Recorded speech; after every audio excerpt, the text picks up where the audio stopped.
with that, then let's actually. So, Julie, are you clerk today?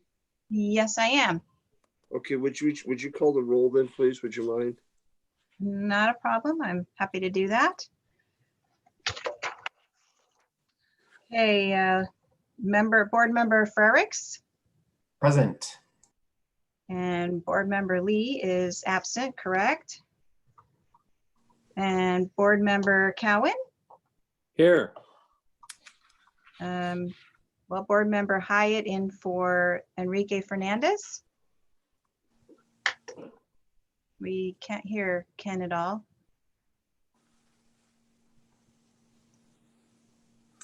Is Ken appointed as a board member or alternate? I'm not sure.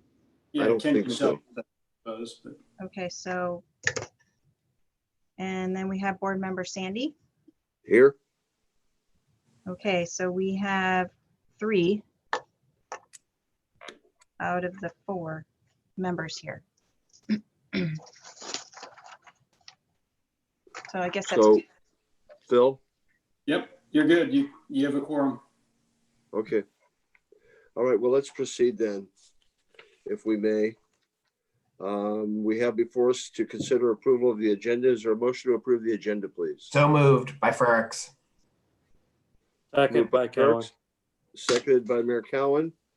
Any further discussion? Hearing none. Clerk, please call the roll. board member Frericks, Aye. board member Cowan, Aye. board member Fernandez, absent, board member Sandy. Aye. Motion passes. Okay, we have an agenda then. Next up is public comment, which is an opportunity for members of the public to address the Yolo Animal Services Planning Agency on subjects relating to the agency's business and not otherwise on the agenda. Speakers are limited to 3 minutes each. Do we have any public comment speakers this morning? No, I don't show any hands raised. Okay. With that, then I will turn it back to you for a moment, Eric, to introduce our new Director of Animal Services, please. Absolutely. So good morning, everyone. Eric Will with the County Administrator's Office. For this next item, it's my pleasure to introduce the new Director of Animal Services for Yolo County, Emily Wood. Emily just relocated to Yolo County Animal Services after a few years at the Pasadena Humane Society.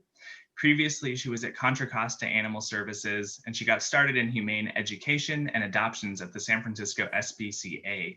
Before being in animal welfare, she was a research scientist in environmental science, and recently she qualified as a certified animal welfare administrator. So Emily, welcome, and if you'd like to say a few words, we'd love to hear from you before we move on. Sure, I'm excited to be here. I'm on week 3, getting to know the shelter and getting to know the population and the community outside the shelter as well. If anybody wants a dog or a kitten, please message me after this is done.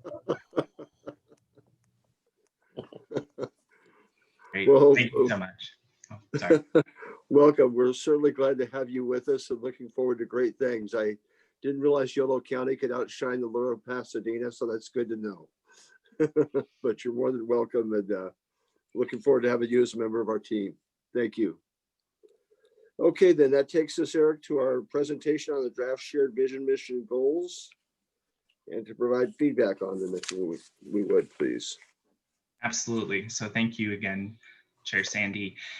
Once again, Eric Will with the County Administrator's Office. And so today, I think, is an exciting step in our path moving forward with this JPA as we seek to develop a strategic framework. And so as part of the agenda, you'll have noticed attachment A, which is a draft shared vision, mission statement and goals, as well as and a concept for formatting of what a strategic plan might look like with tactics, objectives, those sort of things. So an illustrative example in the packet as well for you to take a look at while we're in this meeting. And so as we discussed at our last meeting back in October, the JPA was formed with 2 major intents. So first, we're looking to develop a strategic framework to help this group, its efforts moving forward in a unified fashion. The second is to look at the development of an operational model for Yolo County Animal Services. So today, as I mentioned, we'll start with the first piece as we look over the next couple of months to develop the strategic framework so that we have this framework when we're looking at operational models moving forward with this group. And as we contemplate the possibility of a shelter or not a shelter, either way, having this strategic framework helps us to guide our path moving forward. So if we could bring up the PowerPoint, thank you, Julie. And if we could go to the next slide, please. Okay, one more.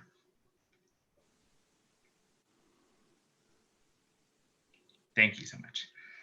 Perfect. So today's conversation will focus on three primary components that I mentioned that will build into a strategic framework, including the shared vision for animal services within Yolo County, a mission statement, as well as goals. So today, I view today as a brainstorming session for some concepts so that we can discuss these at a later date within a revised version of these three components. Today, staff has put together examples for these three components, but just let it be known that these are open to any addition, deletion, comments, feedback. We really just wanted to get something in front of this board so that we can move forward with these concepts. A quick note is that we will be setting up meetings for 2021 as soon as we know the representatives from each of the jurisdictions. So I anticipate that shouldn't slow down this process. We expect to be meeting monthly as we move forward with these strategic planning. But I just wanted to make that note before we get started today. Next slide, please. Perfect. Thank you so much. So as I mentioned, today we'll be brainstorming and thinking about concepts for inclusion within this shared vision, mission, and goals so that staff can return to this board back in January of 2021. Barring any major changes, we would seek to finalize these three components as part of the strategic plan in February of 2021, which would allow us to go back and begin checking in with the city councils and the board of supervisors as we discussed in our prior meeting so that we can make sure that we're checking in with this process with all these jurisdictions as we move forward. After we would do these check-ins with the strategic plan in place, as discussed back in our meeting in October, staff and the board would then begin to contemplate how we might go about developing an operational plan, which would be supported by this strategic framework.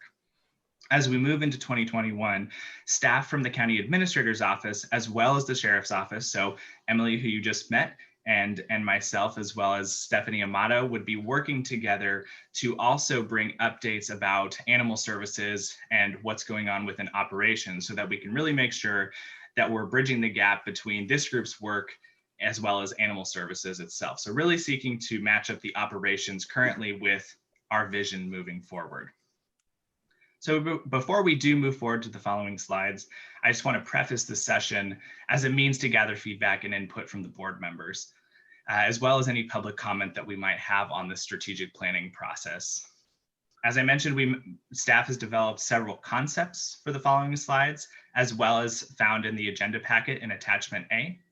But these are just merely illustrative. And so I really just would, I think today, what would be helpful for staff is just for the board members to throw out, thinking about your jurisdiction as well as the county as a whole, what are the things that are important?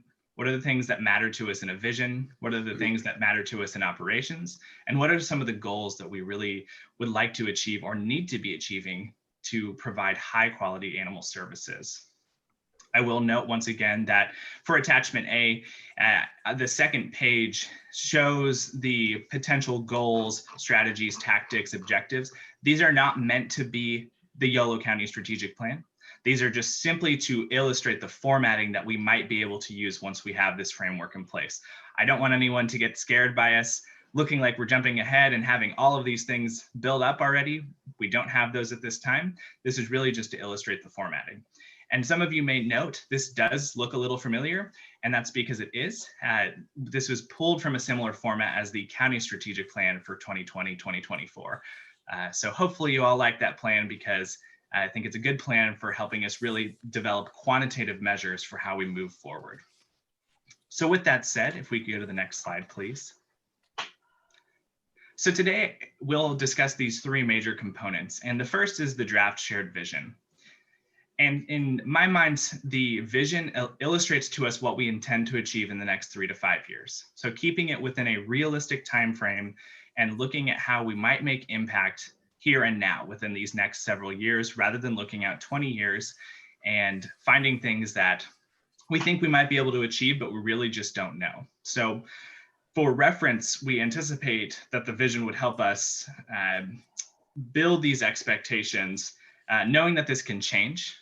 We completely recognize that this would be a living document, a changing document, one that will change depending on what COVID-19, the course it takes, as well as the economy, but also just within the regional changes that we may see in Yolo and within the Sacramento region as well.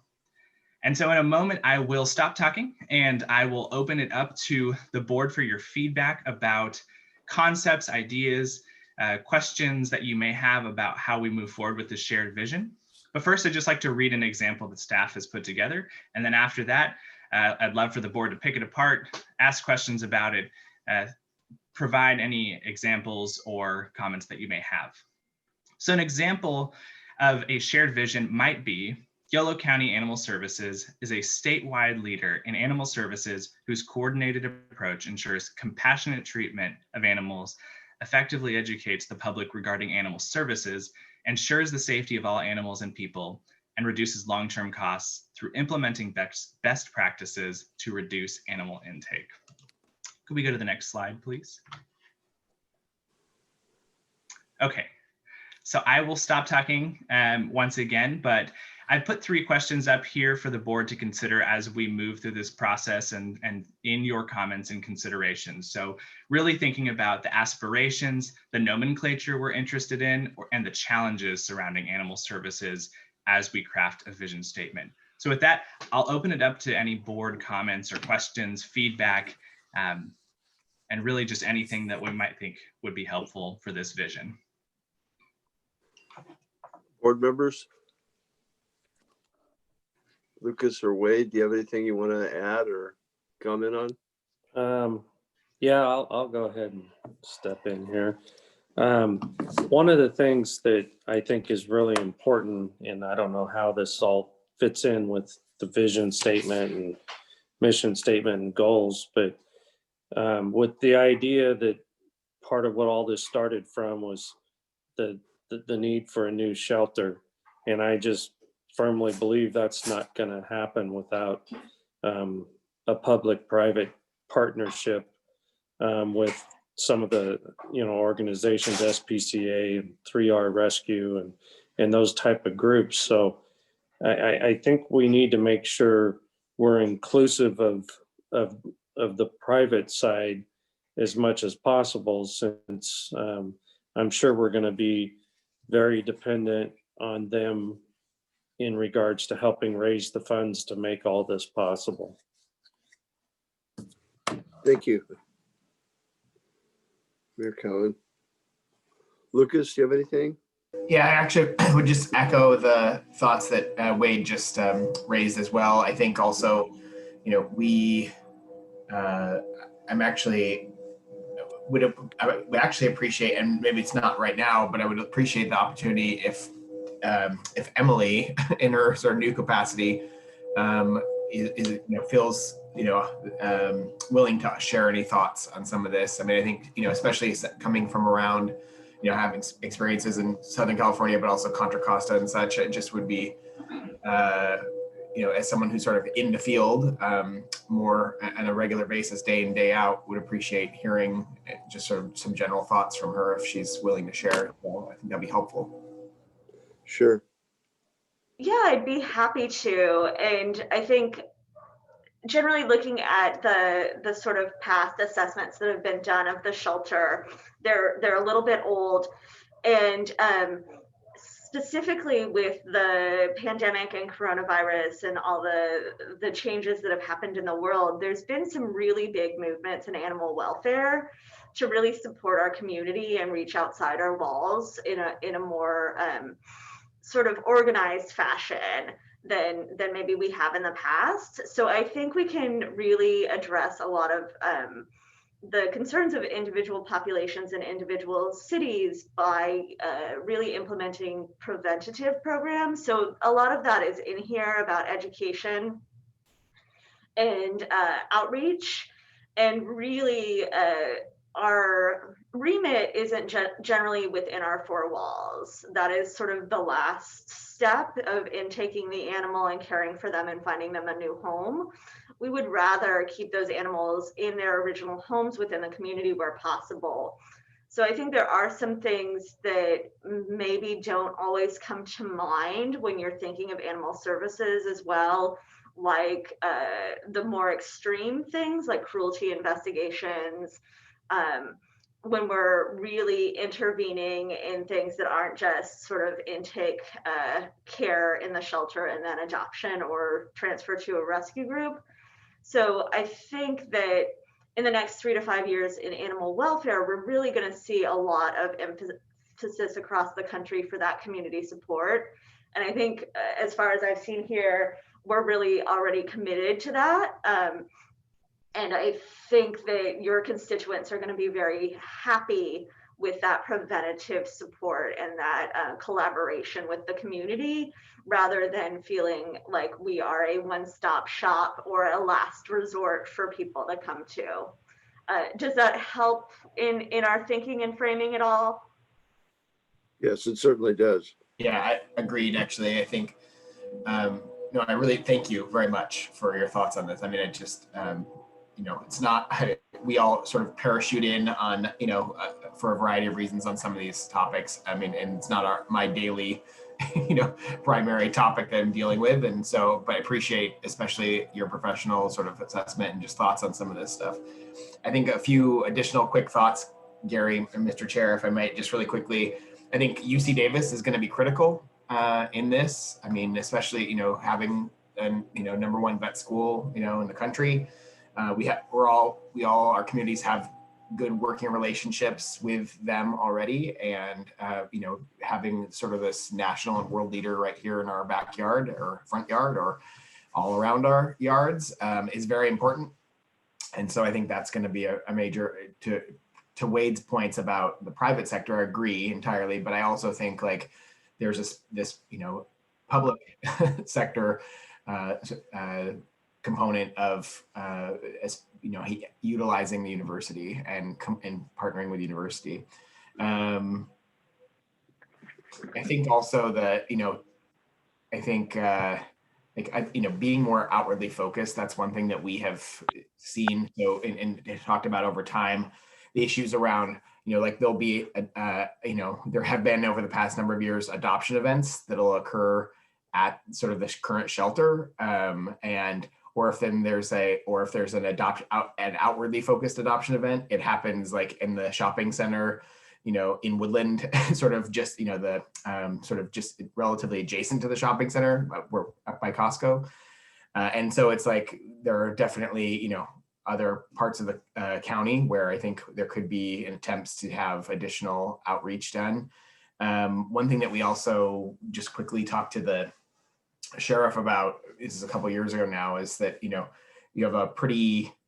there's a pretty sort of large built-in population, at least here in Davis, that are interested in adoption and fostering as well. And so that's an issue that I think is important to recognize. And then also, I think there are also, because there are in a lot of cases,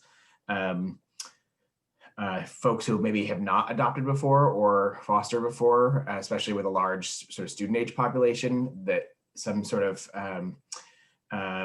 basically like, parenting classes, so to speak. I mean, this kind of like education and, new pet responsibility type classes are pretty important as well too. So just a few thoughts there, but I think that looking forward to, continuing to refine sort of this, the vision and sort of the strategic plan and such in the months ahead.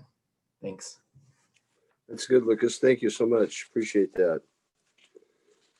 Is there anyone else who would like to chime in? One thing that I wanted to say was, number one, I completely agree with Mayor Cowan and Lucas on the public-private partnership angle. I thought Emily's comments were both insightful and far-reaching, and I think we're really going to benefit Emily, from your wider perspective. UC Davis agree with, although that's been a frustrating thing to capture over the years. We need to find some way of sort of closing that deal. I do want to say that one of the things that I would like to look at are innovative, and Emily, you may be able to help with this, innovative shelter concepts that perhaps are cutting edge and represent a real shift in sheltering animals, how they're cared for, the nature of the facilities, et cetera, would be helpful. I also would like to see a real drill down analysis of the tremendous disparities between animal control between the different cities, which is, I think, largely rooted in a lack of education, as Lucas was referring to, and a lack of animal care, which is to say that Davis is, from my recollection, how many more years ago it was, I was on the city council, I can't recall, but I used to look at the numbers, and Woodland was always the leader in animal calls, which makes some sense where the animal shelters are located here. But Woodland and West Sacramento were the leaders, and Davis was far behind, even though Davis is the largest population center. That disparity has always troubled me, because I think it's rooted somewhat in animal care processes and perceptions that are not in the best interest of the animal or the community. And so, as Lucas alluded to, the spay workshops, et cetera, I think are more critical in some of these communities and getting these numbers down over time. And with them, I hope the costs. But we need to understand why those disparities exist and what they reflect and what they say about the individual cultures and their relationships to their pets, that I think are going to be critical to resolving what type of shelter we need in the future and what sort of services we need. So with that, is there any other comments? Are there any public comments? I'm assuming not. I'll make one more comment, Please, Chair please. Sandy. Based on some information from our police chief, we have the lowest numbers, yet we had a 62% increase in cost.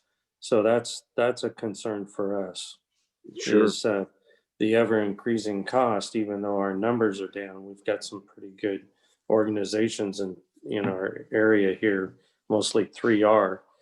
And we've taken a lot of steps to reduce our numbers. So, with a minimum amount of calls, and we have a kennel for temporary holding in our back lot at the public safety facility. And so we've reduced our cost by $9,000 this last fiscal year. Wow. So, but yet the fees have gone up considerably.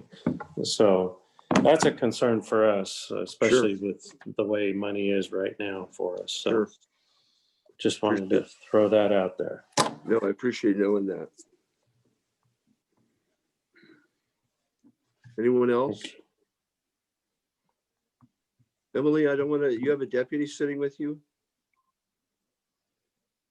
Yes, this is Stephanie Amato. Hi, Stephanie, how are you? Good, how are you? Thank you. Did you want to make a comment? No, Emily and I have been, we've been working together, so. Okay, yeah, I just didn't want to overlook you if you had No, I something. appreciate that. Thank you. You're She's more than catching me welcome. up a little. More than welcome. Thank you. Anything else? Emily, is any of this helpful to hear? Yes, it is. I think as I'm talking about sort of outreach and prevention services, the standard ways of documenting those things and the service that we provide to cities, we need to make sure that our data management is really good, because it won't all be call-based or intake and outcome-based. It's about the number of touch points we have with the community, and sometimes those are self-initiated, sometimes those kind of bloom out from a call. And then also, I think a substantial cost that Officer Amato was just reminding me of is that disaster response, and that is going to be more and more common if the world remains as it is today, especially with the fire season. So keeping in mind as we design a new operational model and a new shelter, that there are huge fluctuations in what we need for response time, response numbers of bodies, and animal holding places for those disasters, for those cases that bring in a large number of animals. It really, we can get our population down on a regular basis and make sure that animals are staying in their homes or returning to homes quickly. But when we need to confiscate 1,000 roosters from a cockfighting ring, we need to have a place for them to be, and we need to have the bodies to respond to that sort of an issue. We have had a few of those incidents, so I appreciate that. All right, Eric, where do you want to go from here? That's a wonderful question. So if we could go bring the PowerPoint slide back up, please. Thank you so much, Julie. Okay, and let's go to the next slide. So I think that based on that conversation, I think we may have covered a little bit of what we are looking forward for the rest of this presentation, but I don't want to skip over these slides because I think it's important that we move through these three components and really vet them and make sure that we have this discussion before we get ahead of ourselves. But I think a lot of those broad reaching topics we just discussed are probably going to inform these next two sections.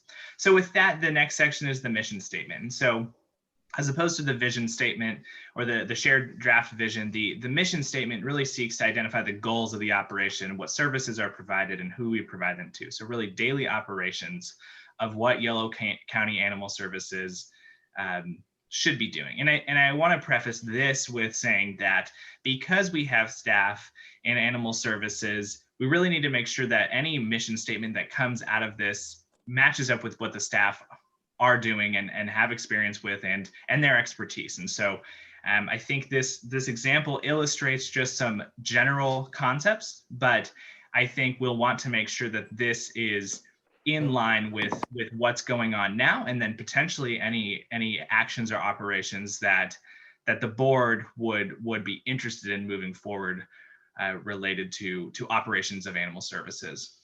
So once again, I'll quickly read this example and then open it up for discussion. And so an example of a mission statement might be Yolo County Animal Services safeguards its people and animals through a combination of education, prevention methods, operational excellence, and a commitment to reduce the number of homeless animals entering shelters, increasing pet adoptions, and reducing euthanasia of healthy or treatable animals. The one thing I'll note is that the way that it's been devised currently, this is subject to change if the board chooses to, is that we've actually pulled the goals coming forth out of this mission statement. So if we could go to the next slide really quickly, please. Thank you. I've actually bolded what will become goals in the next segment. So looking at safeguarding people and animals, education prevention, operational excellence, and then the language around humane treatment of animals. And so that's going to come up in the goals. So that's the connection that we see between the goals and the mission, is that the goal should really allow us to complete the mission every day. And so when we're going out and we're looking to develop a strategic plan, we want to make sure that when we accomplish something on that strategic plan, it's moving the needle forward with our mission, as well as moving the needle forward with our vision. And if we could go one more slide, please. Great. So I just want to open it up once again for any conversation about operations specifically that might influence this mission statement, or if the board or any member of the public feels that this mission statement doesn't accurately reflect what the operations of animal services might be. I recognize this might be similar to the vision, but I'm happy to try and make a clearer distinction if that's needed. Okay. Those in attendance, any comments? Please feel free. I'm a little bit struck by the inclusion of homeless animals entering shelters.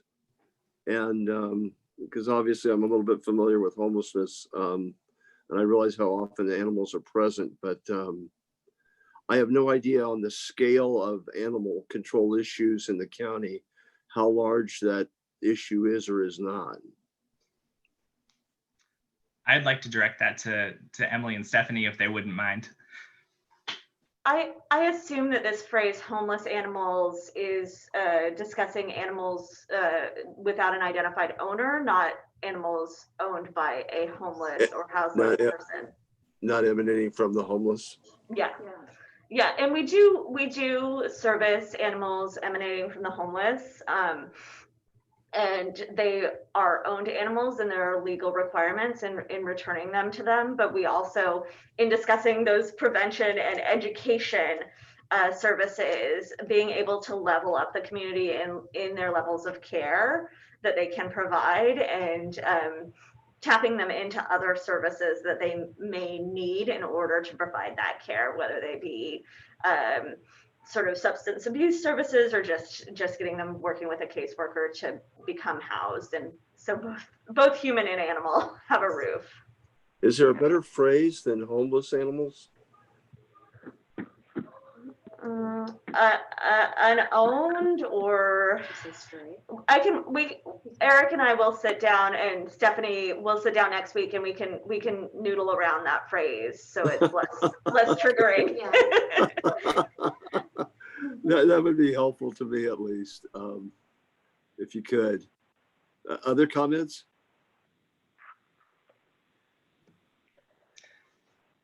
Chair Sandy, Ken Hyatt here. Oh, Ken, good morning.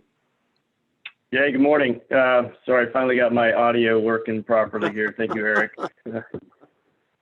But I guess I would just chime in. It's been talked about a little bit, but my observations as being a lifer here in Yolo County is education around how to properly care for pets, and the implications of not doing so, not properly licensing and whatnot has really been absent from a layperson standpoint, and completely get that is often sort of relegated as as time permits. And I think it really needs to be sort of front and center of animal services in the future to build a robust and innovative educational campaign and informational campaign to the public to create lasting long-term behavior change. So just wanted to add that in there. No, I appreciate that. I think that's right on target, Ken. Thank you. Other thoughts?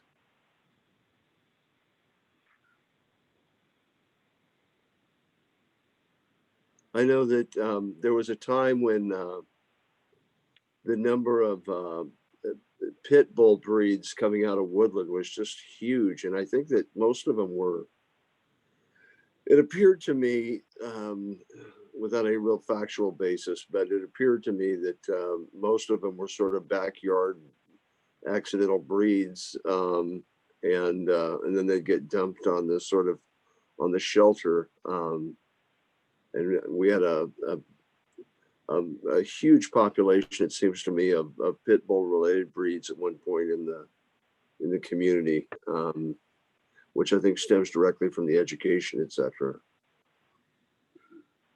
Hey, Gary, I've adopted 2 of those breeds, and the best dogs I've ever had. Good. Just make sure they don't breed. That's all I'm asking. Don't worry. Anything else on this one? If not, then let's move ahead. Eric? Absolutely. If we could bring the PowerPoint back up for just a moment. Thank you, Julie. Okay, and we'll get to the last segment of this presentation. So next slide, please. Thank you. And so the final piece of this strategic framework for today is the draft goals. And so the goals are pulled from the mission statement, as I mentioned before. So we see public health and safety, education, outreach, operational excellence, humane treatment of animals, all within the mission statement that we just saw a minute ago. And these goals are supposed to help us establish targets for how we achieve the mission, as well as the vision moving forward. And as I mentioned before, in attachment A on the second page, there's actually just an example of goals being supported by quantitative objectives, strategies, and tactics. And so those would be further down the road once we have these three major components built into the strategic framework. Then we could go from there and really build out what are some strategies for how we would actually go about getting these things done. And that really falls into individual tactics, whether it's hiring a staff member, or it's completing a study, or it's doing outreach to members of the public. But that really gets more into the fine detail that I don't think we need to get into quite today. But today, I think really just making sure that these 4 goals make sense, to make sure that we're not missing any goals, or that if we feel like these goals could be reformatted, or if any of the wording is unclear, I think that would be the feedback that we'd be seeking today. So if we could go to the next slide really quickly. Great, thank you. And so with that, just once again, open it back up for any comments, feedback, really trying to answer the question of, will these goals enact our aspirations that we identified in our vision? And then once again, any formatting, any wordsmithing, anything here to make it as clear as possible. Comments? Yeah, Gary, just a couple things. I mean, so appreciate these draft goals. I think that they seem to be pretty comprehensive. So I don't know that I have additional suggestions or sort of wordsmithing. I would say one quick comment, sort of editorial comment, just about sort of, they're not explicitly ranked. I recognize that, but when people see a goal 1, goal 2, goal 3, goal 4, people, I think, unfortunately, do tend to go straight to that. Right. There's a prioritization. It's Yolo County Animal Services. I would assume, my personal view is that I would assume humane treatment of animals is co-equal to the other 3, and is not a fourth priority, as an example. I recognize again that these are not ranked in a sort of priority order, but I think that there is, I do think that people tend to go in that direction when viewing things like this, if this is not either stated, or maybe we lay it out in a different way, so they're sort of shown as sort of co-equals, or just, yeah, I don't know. But I think that that's a sort of editorial comment that I have when I first sort of take a glance at these. Agreed. Other comments? Yeah, to the chair. I don't know exactly where this should fit in, but it seems to me when we first formed this group, it's been close to 2 years ago, and developed this into a JPA and all. One of the leading topics and big part of the conversation was the need for the shelter improvements for a new shelter. And so I think somewhere, somehow, that should be part of the goals.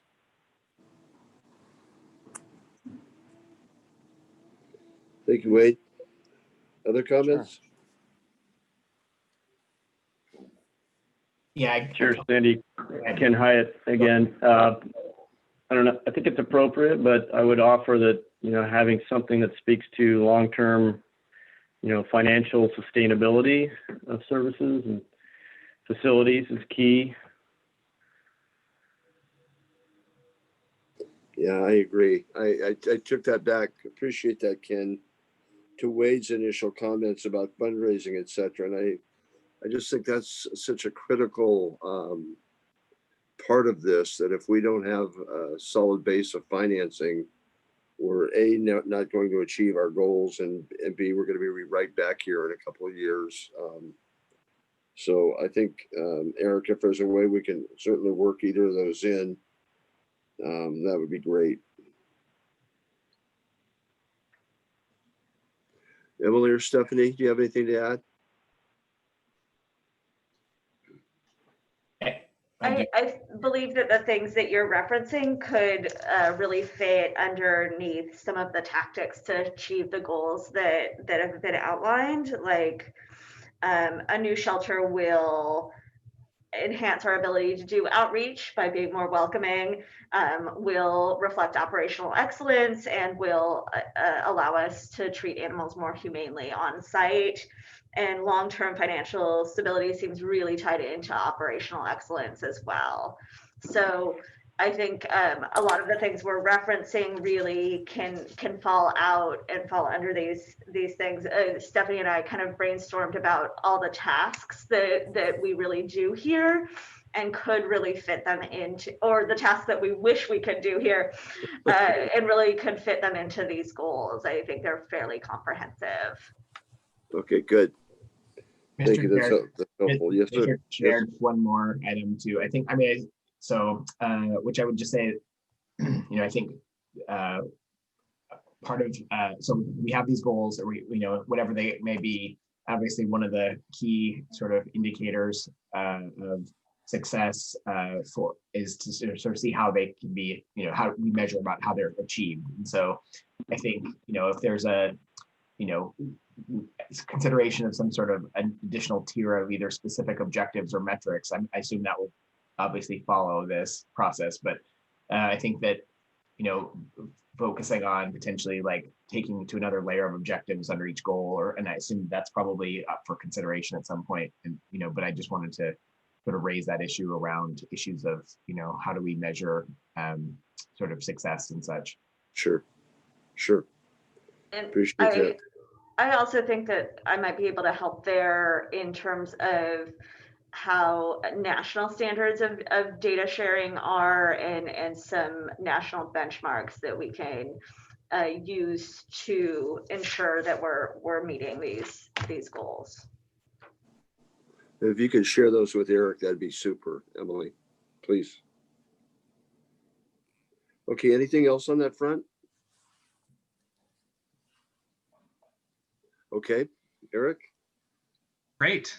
Okay, well, I appreciate the feedback today, and I think with where we're at this point, this gives staff a lot of good feedback for us to revise these 3 strategic pieces of the framework. But I will also mention that, as I believe Emily or Stephanie mentioned, that we will actually be meeting, staff will be meeting next week to discuss this in good. further detail. And I anticipate that at the next board meeting, if it's the willingness of the board, that we could actually come back with some of those draft, more specific strategies or tactics or objectives to really start digging in a little bit based on our discussion today. And that would allow us to come back again in February with, once again, more detail. And so where this matches up with, as Emily was saying, you know, what is actually going on within animal services currently, as well as maybe some of the wishes that could occur as well, and really making sure that that goes together with what the board is seeking to do in the future. So if that sounds good, that's what we'll bring back for January. I think that's an invaluable step, and I think tapping into the wisdom of Stephanie and Emily is going to be absolutely required for us to move forward. So I'm gratified to hear that. Absolutely. And any other? Go ahead. That concludes the presentation as well. I apologize. Are there any final words of wisdom from anyone that anything we missed or you want us to address in the future, etc.? Mr. Chair, just one quick item. First of all, just thanks again for all of this morning, but just I don't know if it's a GIS issue or maybe an IT issue, maybe the county administrator can help look into this, but Phil Pogletich's map of Yolo County is upside down in his background, and it's just really, I know we're in a crazy times here in 2020, but are you messing with me? Come on. Phil is often upside down. There's very little we can do. No. I'm going to double check this right now. Could it be I that? have to admit, it's so fuzzy, I can't even quite tell some of the details on it. Could it be that the map is correct, but Phil is upside down? Yeah. Very, He's very upside down here. I'm There going you to make go. sure it's not me. He's not upside down. Councilmember Lucas, in the future, please restrain yourself from open public criticism of our staff, please. We know they have issues. I think Pat put you up to that. All right. On that final jocular note, we will conclude and look forward to speaking to all of you again in the future. And thank you all very much for your work and your time. Have a great day. Thanks very much. Bye. Thank you.